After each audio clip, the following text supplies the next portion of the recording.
Hi, I'm Mike Wessner, founder of EnrollmentFUEL, and today I want to talk to you about bringing student search in-house.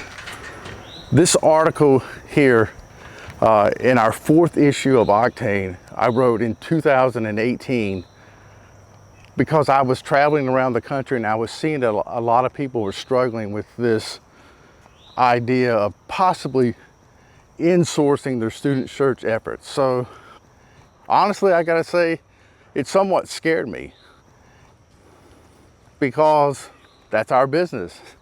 But I was seeing that some people could do things effectively, but there were still gaps. So I said, hey, anything that's gonna change us, we need to run toward this. So I wrote this article to give kind of a 5-step outline of what I think you should do to be successful. So we revisited this recently, and you know, the first step, I think everyone did well who tried to do this.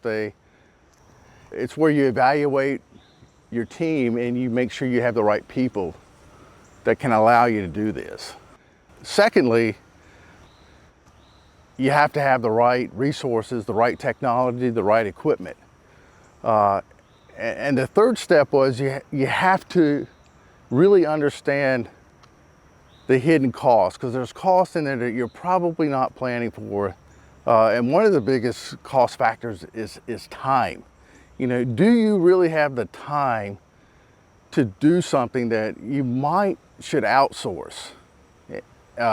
Because we've all been taught in business school to outsource those things that are not our core competency so we can do better those things that are the right things that we're to be doing. But as I got into this analysis, I realized that the 4th and 5th steps were areas where people didn't do so well often. And I really want to help you today to look at the 4th and 5th step in this initial plan. The 4th step was find partners. You may be an expert in some areas, but you're probably not going to understand all the intricacies of bringing student search in-house. Where you have to understand direct mail. You have to understand the changing landscape of email and how hard the robots are making that today. And just understanding the changing world of how to use digital techniques. You need partners.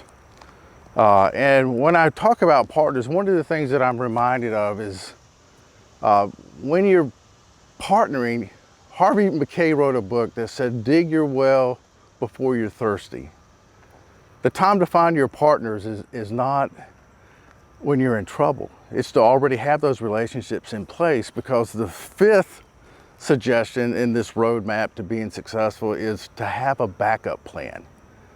And if you're leaning into this and doing the right things that you need to do, you're going to eventually need to reach out for some kind of help. Finally, when you're finding that partner, find a partner that's willing to teach, that has a teachable spirit, and you also have to be willing to be taught and to have a teachable spirit as well. With that vulnerability, both of you can be successful because you're having the kind of relationship where you're exchanging ideas and each of you are making the other better. And we're also challenging them with things that we're seeing, because we see more things, and those things can make you successful as well. So good luck, lean in. I wish you the best, and step out of the boat, find good partners, and dig your well before you're thirsty. Thank you.